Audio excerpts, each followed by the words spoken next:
Bonjour à tous et bienvenue dans le jour 12 d'Inktober. Le thème d'aujourd'hui était baleine et j'ai pas mal eu à réfléchir pour trouver le thème qui allait vraiment coller avec mon thème spatial et tout ce monde qui est en train d'être mis en place. Et je me suis dit que ça pourrait être intéressant de partir des dernières recherches biologiques qui ont été faites qui tendent à copier l'animal pour utiliser certaines des fonctions faites par les animaux dans des cadres d'ingénierie en fait. Par exemple, je sais pas si vous avez déjà entendu par exemple copier le mouvement des oiseaux pour tout ce qui est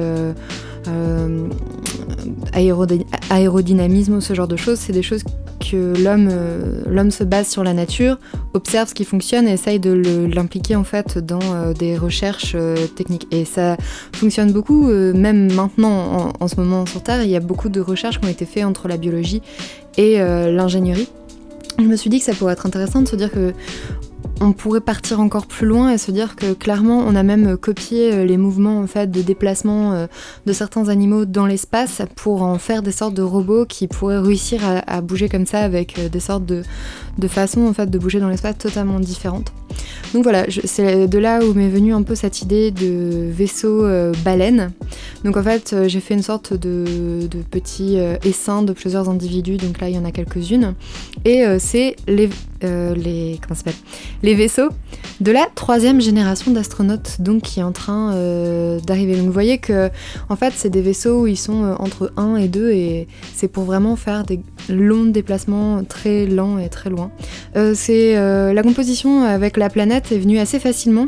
Par contre j'ai eu besoin en fait de créer un petit peu les différentes planètes et la façon dont cette planète tournait autour de ces deux soleils avec la lune et tout ça. Donc là on voit pas l'autre lune, elle est de l'autre côté de la planète et il y a d'autres planètes qu'on voit pas, mais au moins je sais moi à quoi ça ressemble, donc j'ai fait une sorte de petit planétarium dans mes carnets de croquis qui sont là, donc voilà.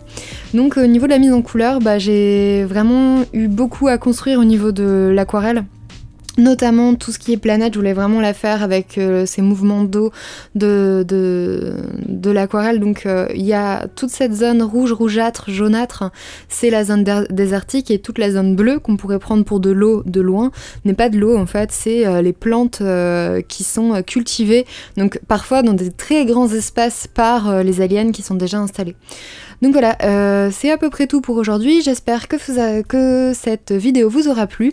Je voulais remercier encore les nouvelles personnes qui ont précommandé l'artbook. Merci beaucoup, ça me fait vraiment super plaisir.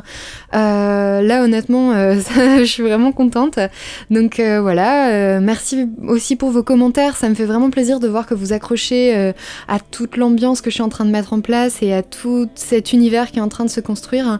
Le thème de demain, c'est garder, et j'ai déjà une bonne idée pour la mettre en place et je pense que ça va vraiment être intéressant. J'espère que je vais pouvoir mettre en place les premiers habitats troglodytes comme j'en avais l'envie.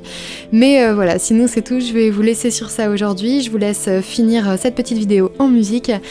Si ça vous a plu, n'hésitez pas à mettre un petit pouce bleu, un commentaire et surtout à vous abonner.